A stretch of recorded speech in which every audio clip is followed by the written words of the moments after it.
Hello student, good morning to all. Class seventh में आज हम चैप्टर 4 स्टार्ट करने जा रहे हैं, जिसमें चैप्टर का नेम है powers and exponent. Power and exponent को सॉल्व, जो भी आपका चैप्टर का नेम है उसके अकॉर्डिंग जितने भी क्वेश्चन दिए जाएंगे उसके कुछ रूल्स हैं, इम्पोर्टेंट लॉ हैं, उसके अकॉर्डिंग जितने भी क्वेश्चन दिए जाएंगे उसी के अकॉर्डिंग हम सॉल्व करेंगे। तो सबसे पहले जो लॉ दिए गए उस पर हम डिस्कशन करेंगे। डिस्कशन करने के बाद जो पावर एंड एक्सपोनेंट जो होता है उसको भी बताएंगे, पावर क्या है, एक्सपोनेंट क्या है, और जो क्वेश्चन आपका लिखा हुआ होता है उसको किस तरीके से कितने कितने पार्टों में डिवाइड किया गया, उसको कैसे रीड करते हैं, इस पर हम आज डिस्कशन करेंगे। तो कुछ सबसे पहले हमारे इंपॉर्टेंट पॉइंट्स हैं, उस पर डिस्कशन करते हैं। उसके बाद क्वेश्चन के अकॉर्डिंग आपको बताएंगे कि बेस क्या होता है, पावर क्या होती है, एक्सपोनेंट क्या होता है। इससे हम क्वेश्चन जो सॉल्व करेंगे एक्सरसाइज से, तो आपके लॉ का यूज करेंगे। ये हम आप डिस्कशन करने जा रहे हैं क्लास में, ठीक है। तो सबसे पहले फर्स्ट लॉ दिया गया है आपका कि कोई भी क्वेश्चन, जैसे आपका यहाँ पर लिखा है a to the power m into a to the power n, into का जो सिंबल जो लगा ये रिप्रेजेंट करता है जो भी हमारा फ्रैक्शन या एक्सपोनेंट पावर में जो नंबर दिया गया है वो आपका मल्टीप्लिकेशन का रिलेशन है। क्लियर। तो यहाँ पर सबसे पहले हम देखते हैं, किसी भी नंबर को रिप्रेजेंट करने के लिए आपको ये भी पता होना चाहिए कि बेस क्या है और एक्सपोनेंट क्या है। तो यहाँ पर ए टू दी पावर m, यानी कि ए आपका बेस है और m आपकी पावर है। यहाँ पर a आपका बेस है और a n आपका पावर है। तो जब आपके बेस इक्वल होते हैं तो एक्सपोनेंट पावर का एडिशन होता है। देखिए कैसे करते हैं, यहाँ पर a to the power m plus n। Clear.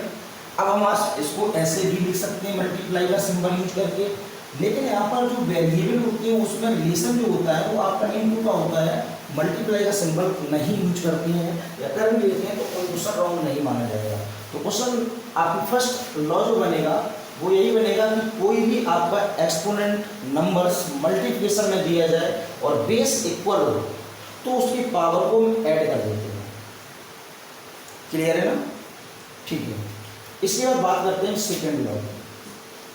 Second law में क्या है कि किसी भी बेस पर डबल पावर का यूज किया जाए, यानी कि जैसे a to the power m whole power n is equal to a to the power, जो पावर है उसका आप मल्टीप्लाई करेंगे। क्या करेंगे? मल्टीप्लाई। ठीक है। तो इस तरीके से आपका ये सेकेंड लॉ कंप्लीट। अभी हम एग्जाम्पल करेंगे तो आपको लॉ का भी यूज करते रहेंगे साथ साथ में और बताते रहेंगे किस तरीके से आपको एग्जाम्पल और जो लॉ इसमें यूज किया जा रहा है उसको ब्रैकेट में हम शो भी करेंगे। अब बात करते हैं थर्ड लॉ की। देखिए थर्ड लॉ में क्या डिफरेंस है, फर्स्ट और लॉ में क्या डिफरेंस है। कंडीशन एक ही है, बिल्कुल सेम। बेस इक्वल है, एक m पावर है, डिवाइड का सिंबल है, बेस इक्वल है और n पावर है। जब आपका मल्टीप्लिकेशन होता है, बेस इक्वल होते हैं तो आप एडिशन करते हैं। जब बेस इक्वल होते हैं, पावर डिफरेंट होती है, सिंबल आपका डिवीजन का होता है, तो यहाँ पर a to the power exponent power का हम सब्ट्रैक्शन करते हैं, डिफरेंस करते हैं। क्लियर। इस तरीके से ये आपका थर्ड लॉ होगा। अब बात करते हैं फोर्थ लॉ। फोर्थ लॉ में क्या है कि ब्रैकेट के अंदर कोई भी टू नंबर्स आपकी मल्टीप्लिकेशन या फैक्टर्स में दिए जाते हैं और उस पर पावर सेम है, उसका मतलब होता है कि ब्रैकेट में जितनी भी वैल्यू होती है उस पर सभी पर पावर यूज करते हैं। तो जैसे मान लीजिए एक नंबर है आपका a और दूसरा है b और इस पर होल पावर है m। तो उसको हम एक्सप्लेन करेंगे, एक्सपेंडेड फॉर्म में लिखेंगे। तो एक्सपेंडेड फॉर्म में लिखने के प्रोसेस है a to the power n into b to the power m, यानी कि दोनों पर आपका पावर यूज करते हैं। तो इस तरीके से हम क्वेश्चन आइडेंटिटी के थ्रू यूज करते हैं और जो एक्सरसाइज में क्वेश्चन दिए गए हैं उसमें कैसे यूज करते हैं ये आइडेंटिटी, ये हम आपको अभी एक्सरसाइज में एग्जाम्पल के अकॉर्डिंग एक्सप्लेन करेंगे और बताते रहेंगे कि इसमें ये लॉ यूज होगा या ये आपका रूल्स यूज होगा। ठीक है। ये आपको जितने भी लॉस दिए अभी मैंने राइट लिखवाए हैं, ये आपको कॉपी में नोट करके पूरा लर्न करना है, क्योंकि इसी के अकॉर्डिंग जितने भी क्वेश्चन दिए जाएंगे उसी को लिखा जाएगा। अब मान लीजिए हम सबसे पहले एक एग्जाम्पल लेते हैं।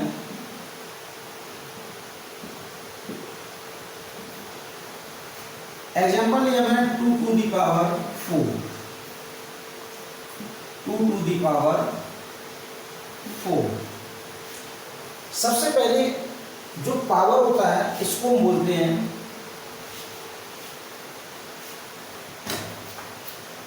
एक्सपोनेंट। क्या बोलते हैं? एक्सपोनेंट। ये जो आपका एक्सपोनेंट के नीचे जो दिख रहा है 2, इसको बोलते हैं हम बेस। क्या बोलते हैं? बेस। अब यहाँ पर जो आपका 2 टू दी पावर 4 लिखा है, इसका मतलब क्या होता है, इसका मीन्स क्या होता है, इसको कैसे फाइंड करें, ये क्या होता है, ये हम आपको बताने जा रहे हैं।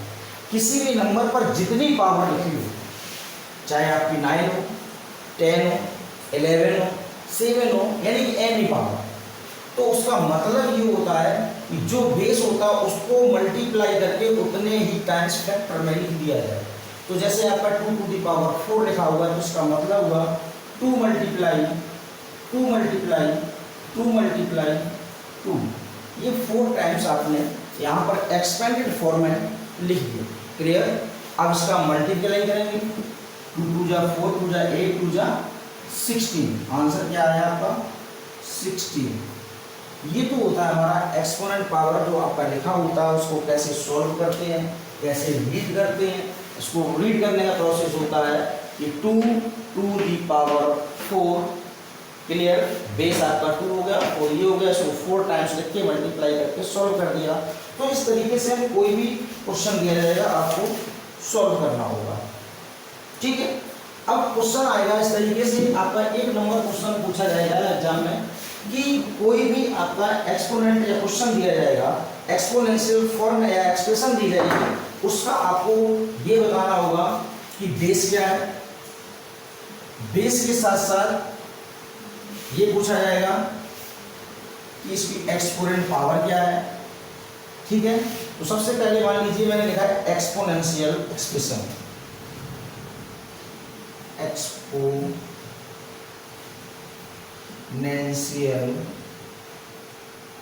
एक्सप्रेशन। क्लियर? First column.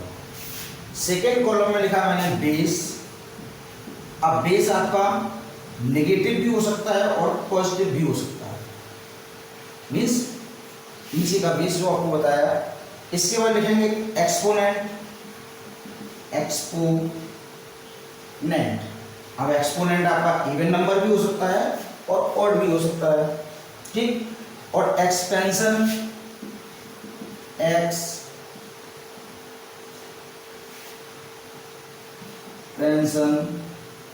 ये क्या होता है, इसको टाइम्स में मल्टीप्लाई करके लिखना। क्लियर? और लास्ट कॉलम जो होगा वो होगा आपकी वैल्यू, यानी कि मल्टीप्लाई करने के बाद क्या कैलकुलेशन में आंसर निकलेगा। ठीक है? अब बात करते हैं, 2 क्वेश्चन एग्जाम्पल लेते हैं और उसको किस तरीके से सॉल्व किया जाएगा वो आपको देखना है। मान लीजिए मैंने सबसे पहले क्वेश्चन फर्स्ट लिया 9 टू दी पावर 2 या -9 स्क्वायर भी लिख सकते हैं। क्लियर? अब यहाँ पर सबसे पहले क्वेश्चन नंबर जो फर्स्ट आपका दिया गया है, इसमें ये पूछा गया है कि बेस नेगेटिव है या पॉजिटिव, तो नेगेटिव सिंबल लगा हुआ है, तो इसका आंसर होगा -9। क्लियर? अब यहाँ पर एक्सपोनेंट की बात हो रही है, तो इस एक्सपोनेंट के मीन से होता है पावर। क्या है पावर? इवन हो या ऑड हो, उससे मुझे कोई फर्क नहीं, सिर्फ आपको आंसर बताना है क्या है। तो इसका आंसर होगा 2। ओके?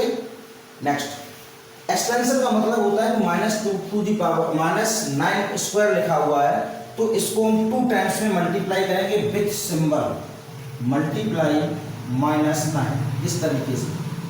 क्लियर? अब यहाँ पर इसका सॉल्यूशन निकालेंगे, माइनस माइनस प्लस 9 जा 81। इस तरीके से क्वेश्चन को हम सॉल्व करते हैं। अब कोई भी क्वेश्चन, अभी तो मान लीजिए हमने सिंपल ले लिया, कोई फ्रैक्शन में लेते हैं।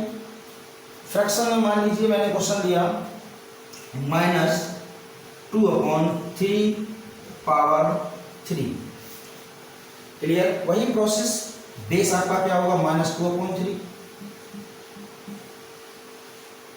एक्सपोनेंट 3 मल्टीप्लाई करेंगे -2/3 -2/3 सॉल्व करेंगे। सबसे पहले तो माइनस माइनस माइनस यानी कितने टाइम्स आया? 3 टाइम। 3 टाइम्स का मतलब होता है कि आपका ऑड नंबर है तो यहाँ पर सिंबल आएगा आपका माइनस। क्लियर? डिनोमिनेटर से डिनोमिनेटर का मल्टीप्लाई, न्यूमरेटर से न्यूमरेटर का मल्टीप्लाई, तो 2 2 जा 4 2 जा 8 3 3 जा 9 3 27। इस तरीके से आपका ये आंसर होगा। इस तरह के बहुत सारे क्वेश्चन दिए जाएंगे, ऐसे ही आपको सॉल्व करना है। तो सबसे पहले क्वेश्चन आएगा आपका एक्सपोनेंशियल एक्सप्रेशन में। उसमें आपको सबसे पहले बेस, एक्सपोनेंट, एक्सपेंशन और वैल्यू, इसका मीन्स समझ में आना चाहिए कि एक्सपेंशन का मतलब क्या होता है, फैक्टराइज करके लिखना। एक्सपोनेंट का मतलब होता है पावर, बेस का मतलब होता है जो नीचे का नंबर दिया जाए, नेगेटिव या पॉजिटिव, उससे कोई फर्क नहीं पड़ता है। ठीक है? क्वेश्चन जैसा दिया जाए उसके अकॉर्डिंग आपको आंसर देना है। ठीक है? यहां तक किसी को प्रॉब्लम नहीं होनी चाहिए। नेक्स्ट क्वेश्चन है आपका, नेक्स्ट क्वेश्चन है आपका, कभी कभी एक्सपेंशन में दिया जाएगा और क्वेश्चन को एक्सपोनेंशियल एक्सप्रेशन में बनाना होगा। बिल्कुल जस्ट अपोजिट क्वेश्चन है कि एक क्वेश्चन आपका 2 टाइप से पूछा जाएगा। एक क्वेश्चन आपका 2 टाइप से पूछा जाएगा। उसमें क्या लिखा होगा? क्वेश्चन होगा right in exponential form. Exponential form होता है आपका कि किसी नंबर को एक्सपेंशन में लिखा होगा। ठीक है? मान लीजिए जैसे आपका लिखा हुआ है, एक एग्जांपल लेते हैं, फर्स्ट, उसको एक्सपोनेंशियल फॉर्म में लिखना है। जैसे आपका लिखा है -2 multiply -2 multiply -2 multiply -2 multiply -2। Solution में देखिए कैसे लिखते हैं इसको। सिंपल प्रोसेस है कि जितने भी टाइम टर्म आपके लिखे हैं सबसे पहले इसको काउंट करेंगे 1 2 3 4 5। जितने भी टर्म्स आपके लिखे हैं ये बनेगा आपका एक्सपोनेंट और बेस क्या होगा -2। कितने टाइम्स लिखा हुआ है? 5 टाइम्स। ये होता है हमारा एक्सपोनेंशियल फॉर्म, जिसे बोलते हैं एक्सपेंशन। आपका भी एक्सपेंशन हो रहा था। ठीक है? एक्सपोनेंशियल फॉर्म भी वही होता है, एक्सपेंशन भी वही होता है। ठीक है? तो इस तरीके से लिखते हैं। और जब ये क्वेश्चन आपको दिया जाएगा तो जस्ट अपोजिट में इस तरीके से लिखेंगे और इसका मल्टीप्लाई करके आपको वैल्यू फाइंड करनी होगी। तो एक ही क्वेश्चन कई टाइप से पूछा जाता है। लास्ट क्वेश्चन जो आपका दिया गया वो देखिए किस तरीके से क्वेश्चन दिया जाएगा। सिंपल प्रोसेस है, जितना क्वेश्चन आपका लॉन्ग होता जाएगा उतना ही आपके मार्क्स बढ़ते जाएंगे। जैसे अभी तक फर्स्ट क्वेश्चन का जो बताया था वो फर्स्ट नंबर 1 नंबर में आएगा और जो अभी बताया वो सेकंड 2 नंबर में भी आ सकता है। जो क्वेश्चन आप बताने जा रहे हैं क्वेश्चन नंबर 3, वो आपका क्वेश्चन नंबर 3 जो होगा वो आपका हो सकता है 3 नंबर में। ठीक है? तो सबसे पहले फर्स्ट क्वेश्चन मैंने ले लिया, मान लीजिए 81 और क्वेश्चन में ये कहा जाएगा इसको एक्सपोनेंशियल फॉर्म में शो कीजिए। ठीक है? तो सबसे पहले इसके हम क्या करेंगे? फैक्टर 81 3 से सिंप्लीफाई करेंगे। 3 2 जा 3 7 जा 3 से फिर सिंप्लीफाई करेंगे, फिर 3 से सिंप्लीफाई करेंगे और ये आपका आ गया। तो ये आपका बनेगा जाके factorise 3 multiply 3 multiply 3 multiply 3 equal to. अब यहाँ क्या करना है मुझे? इसको एक्सपोनेंशियल फॉर्म में लिखना है। वही प्रोसेस है, सबसे पहले काउंट करेंगे 1 2 3 4। तो इतने जितने भी पार्ट दिए गए हैं आपको, सबसे पहले यहाँ पर 4 पार्ट दिए गए तो बेस हो गया 3 टू दी पावर 4 आंसर। ये हो गया हमारा एक्सपोनेंशियल फॉर्म। क्लियर है? तो इस तरीके से एक ही क्वेश्चन को 3 तरीके से पूछा जा रहा है। तो ये आपको क्वेश्चन जितनी भी एक्सरसाइज दी गई है, एक्सरसाइज 4A, एक्सरसाइज 4A में सबसे पहले जो भी क्वेश्चन फर्स्ट दिया गया है उसमें आपसे पूछा गया है complete the table 1 has done for you. तो इसमें सबसे पहले एक्सपेंशन दिया क्वेश्चन, इसमें बेस बताना है, एक्सपोनेंट बताना है। ठीक है? मीनिंग मीन्स होता है एक्सपेंशन, मीन्स बताना है इसका और वैल्यू बतानी है। क्वेश्चन नंबर सेकंड में लिखा है एक्सपोनेंशियल फॉर्म। जितने भी क्वेश्चन आपके फैक्टराइज में दिए गए हैं उसमें आपका बेस लिया गया है, उसको काउंट करेंगे और पावर लगाकर आंसर निकालेंगे। ठीक, ऐसे question number third. Question number third में सबसे पहले आपका दिया गया है, उसमें लिखा है find the value of each expansion. जैसे आपका लिखा हुआ है 5 टू द पावर 3, तो इसका मल्टीप्लाई करेंगे 3 टाइम्स 5 का, इस तरीके से। कोई भी ये नहीं करेगा, आप लोग क्या करेंगे जल्दी में कभी कभी करते हैं 5 मल्टीप्लाई 3 ये कर देते हैं, जबकि ये प्रोसेस रॉन्ग है। इसका मतलब ये होता है कि 5 टू द पावर 3 या 5 क्यूब, इसका मतलब ये होता है कि 5 को 3 टाइम्स मल्टीप्लाई करके यहाँ पर लिखा जाए। इसका इससे मल्टीप्लाई करेंगे तो 125, यही आपका आंसर होगा। क्वेश्चन नंबर थर्ड इसी के अकॉर्डिंग सॉल्व किया जाएगा। नेक्स्ट क्वेश्चन नंबर 4 में लिखा है right each expansion as repeated multiplication. Repeated multiplication means होता है कि जैसे आपका क्वेश्चन लिखा है 10 टू द पावर 4, इसको क्या करेंगे हम 10 को 4 टाइम्स मल्टीप्लाई करके ऐसे लिखेंगे। क्लियर, मल्टीप्लाई करेंगे तो कितने जीरो आ जाएंगे यहाँ पर 10,000 हो जाएगा, यही आपका आंसर होगा। ठीक है, क्वेश्चन नंबर 5 मैंने अभी बताया था फैक्टर करके लिखना इस तरीके से। इसको बाद फैक्टराइज करेंगे, फैक्टराइज करने के बाद एक्सपोनेंशियल फॉर्म में इसका आंसर लिखेंगे। इसके बाद जो भी लास्ट क्वेश्चन आपका दिया गया है क्वेश्चन नंबर 7। क्वेश्चन नंबर 7 में ये कहा गया है कि इवैल्यूएट। इवैल्यूएट का मतलब होता है कि जैसा क्वेश्चन आपका दिया जाए उसके अकॉर्डिंग आपको सिंप्लीफाई करके आंसर फाइंड करना है। देखते हैं नेक्स्ट लास्ट क्वेश्चन है आपका। लास्ट क्वेश्चन में दिया गया है -3 multiply -1 power 9 multiply 10 to the 10 square. Solve करते हैं इस क्वेश्चन को। ये क्वेश्चन नंबर आपका है 7, एक्सरसाइज का क्वेश्चन नंबर 7 सॉल्यूशन।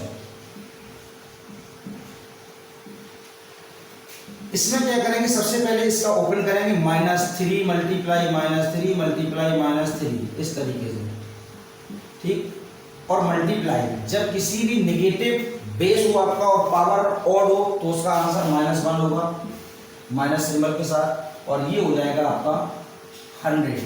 सिंप्लीफाई करेंगे इसका 3 3 जा 9 3 जा माइनस का 27 multiply -1 multiply 100 minus minus plus हो जाएगा ये आपका 27 और ये 0 हो जाएंगे, तो आंसर आएगा आपका 2700 या 2700। क्लियर, इस तरीके से हम सिंप्लीफाई करते हैं। तो इस एक्सरसाइज में जितने भी क्वेश्चन दिए सभी पार्ट आपको ये होमवर्क में करने हैं फेयर कॉपी पर।